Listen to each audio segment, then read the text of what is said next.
अगले सूक्त कवित्व है। कवित्व में भी श्री कृष्ण के बारे में बताया गया है। संदर्भ, अगर इसमें देखा जाए संदर्भ क्या लिखेंगे आप, तो संदर्भ इसमें आप ये लिख सकते हैं कि संध्या के समय का बहुत ही मनमोहक चित्रण है। इसमें श्री कृष्ण के मोहक रूप का वर्णन किया गया है।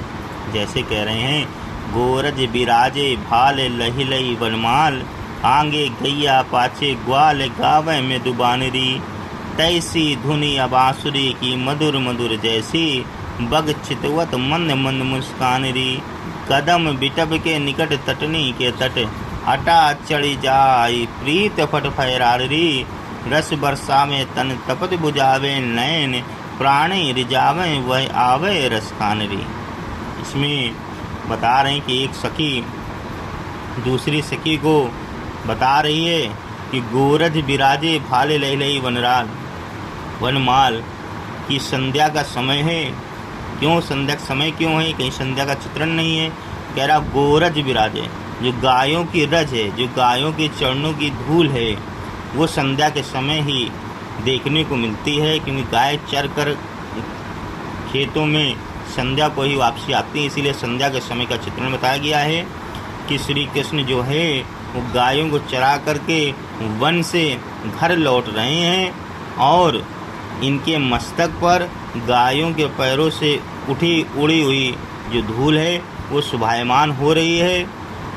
लहराई वनमाल, और हृदय पर लहराती हुए वनमाला शोभित हो रही है। एक सखी दूसरे सखी से कह रही है कि देखो श्री कृष्ण के मस्तक पर किस प्रकार से गायों के उड़ने वाली धूल लगी हुई है, और हृदय के पास, यानी जो गले के नीचे हृदय होता है, जिसमें वरमाला पहने हुए हैं गले पे, कोई वरमाला उनके हृदय को स्पर्श कर रही है। आगे गैया पाछे ग्वाल गावे मृदुबानली, आगे आगे गाय और पीछे ग्वालों की मंडली चली आ रही है, जो कि क्या कर रही है? मृदुबानरी, मधुर तान के साथ गीत गाते हुए नंदलाल भी आ रहे हैं। और क्या कह रही हैं? तैसी धुनी बांसुरी की मधुर मधुर जैसी।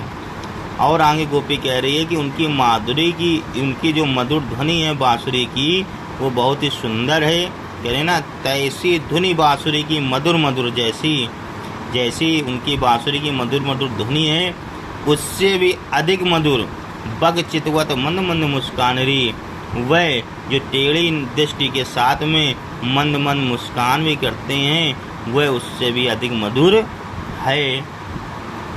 आगे कह रहे हैं, कदम बिटप के निकट तटनी के तट, और कह रहे हैं, और अटा चढ़ी जाए पीत फटनारी, कहने कदम बिकट के निकट तटनी के तट, यानी यमुना नदी के किनारे जो कदम के वृक्ष हैं, वो वृक्ष कदम बिटप के निकट तटनी के तट, यमुना नदी के किनारे जो कदम के वृक्ष हैं, वो वृक्ष अटा चढ़ी जाए पीठ फैरनारी, और चलो अटारी पे चढ़ के देखते हैं, वह वस्त्र बड़े शोभायमान दिख रहे हैं, जो उनके शरीर पर लहरा रहे हैं। और वस्त्र कैसे हैं? पीले वस्त्र को धारण किए हुए हैं।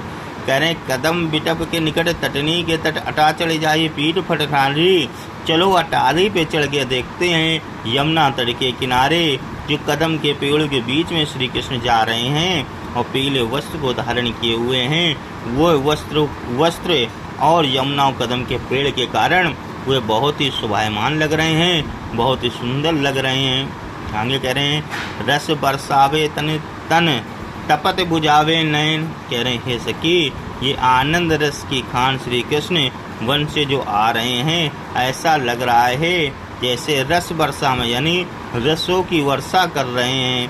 तन तपत बुझावे नैन, जिसके कारण से हमारे शरीर का जो तप है वो शांत हो रहा है, शरीर की सारी तपन बुझा रही है, और नेत्र को प्राण रिझा रहे हैं।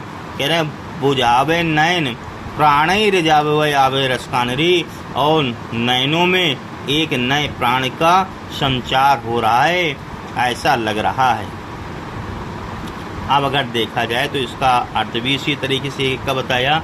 एक बार और समझ लीजिए कि संध्या का समय है और श्री कृष्ण गाय चराकर वन से लौट रहे हैं। एक गोपी अन्य गोपी को दिखाते हुए कह रही है कि हे सखी, वह देखो श्री कृष्ण के मस्तक पर गायों के पैरों से उठी हुई धूल बहुत ही अच्छी शोभायमान हो रही है और हृदय पर लहराते हुए माला शोभित हो रही है। उनके आगे आगे गाय, पीछे पीछे ग्वालों की मंडली चली आ रही है। मधुर मधुर तान के साथ हुए गीत गाते हुए नंदलाल भी चले आ रहे हैं। गोपी एक और कहती है कि जैसी मधुर उनकी बांसुरी की ध्वनि है, उससे भी अधिक मधुर उनकी टेढ़ी दृष्टि तथा मंद मंद मुस्कान भी है। आओ सखी, जरा अटारी पर चढ़ के देखो, यमुना नदी के किनारे कदम के वृक्ष के पास उनके शरीर पर लहराते पीले वस्त्र कितने शोभायमान हो रहे हैं। हे सखी, ये आनंद रस की खान श्री कृष्ण वन से आ रहे हैं। वह आनंद की ऐसी वर्षा कर रहे हैं कि जिससे शरीर की सारी तपन बुझ जाती है। इस प्रकार से हमारे नेत्रों और प्राणों को रिझा रहे हैं, ऐसा आप यहाँ पर लिख सकते हैं।